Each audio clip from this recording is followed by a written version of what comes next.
Japan, एक ऐसा देश जो अपनी समृद्ध संस्कृति और परंपराओं के लिए जाना जाता है। समुराई, सुंदर मंदिर और शांत बाग, ये सब इसकी पहचान है। लेकिन 19वीं सदी के बीच में यह तस्वीर धुंधली पड़ रही थी।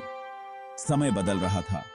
देश सदियों से तोकुगावा शोगुनेट के राज में था। एक युग जो स्थिरता और शांति का प्रतीक था।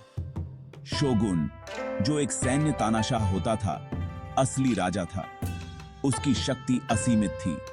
सम्राट, जो बस नाम का राजा था, क्योटो में अकेले रहता था। उसकी भूमिका केवल प्रतीकात्मक थी। जापान दुनिया से लगभग कटा हुआ था। बाहरी दुनिया से संपर्क बहुत कम था। देश का काम धंधा खेती पर निर्भर था और समुराई योद्धाओं का दबदबा कम हो रहा था। एक नया युग आने वाला था। जापान एक ऐसे मोड़ पर था जहां बदलाव जरूरी था। मेजी पुनर्स्थापना ने देश को एक नई दिशा दी। 1837 में अमेरिकी कमोडोर मैथ्यू पेरी अपने बड़े बड़े जहाजों के साथ जापान पहुंचे। उनके जहाजों की काली धुएं वाली चिमनियां और विशाल आकार ने जापानी लोगों को चौंका दिया। उनका मकसद साफ था, जापान को पश्चिमी व्यापार के लिए खोलना। पेरी ने जापानी अधिकारियों से बातचीत की और व्यापारिक संबंध स्थापित करने का दबाव डाला। इस घटना ने जापान को हिला दिया।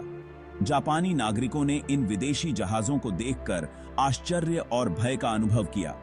देश की कमजोरी सबके सामने आ गई। जापानी नेताओं ने महसूस किया कि उनकी सैन्य शक्ति पश्चिमी ताकतों के सामने कमजोर थी। यह एहसास हुआ कि पश्चिमी ताकतों का सामना करने के लिए जापान को बदलना होगा। उन्होंने सुधारों की आवश्यकता को समझा। देश में बेचैनी बढ़ने लगी।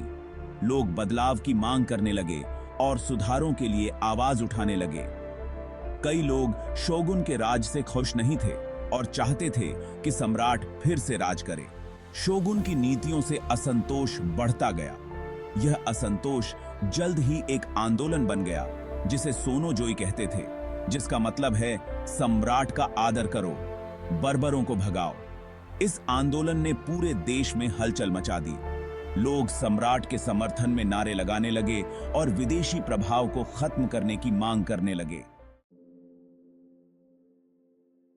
1827 में शोगुन ने आखिरकार सम्राट को राज्य सौंप दिया।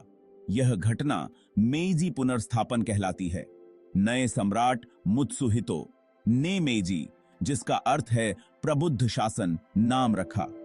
मेइजी पुनर्स्थापन ने जापान में बहुत बड़े बदलाव की शुरुआत की। नए नेताओं ने ठाना कि वे पश्चिमी देशों से सीखेंगे और एक आधुनिक राष्ट्र बनाएंगे।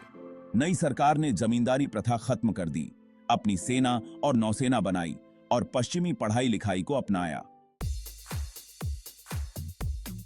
सेक्शन 4, अ ट्रांसफॉर्म्ड नेशन।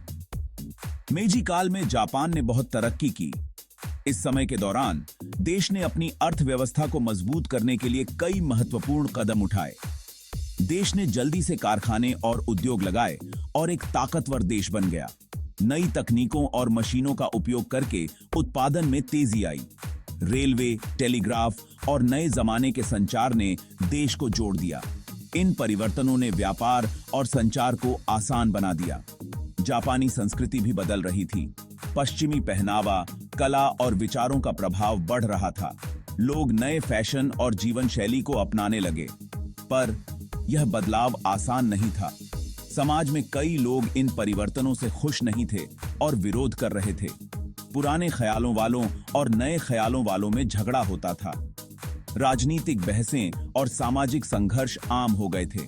अमीर गरीब का अंतर और गरीबी भी बनी रही। आर्थिक विकास के बावजूद समाज में असमानता और गरीबी की समस्याएं बनी रहीं। Section 5, the rising sun.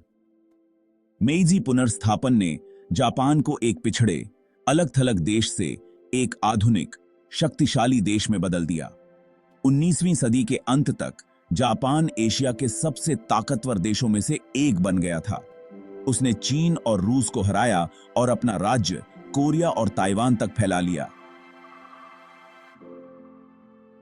Section 6, a lasting legacy.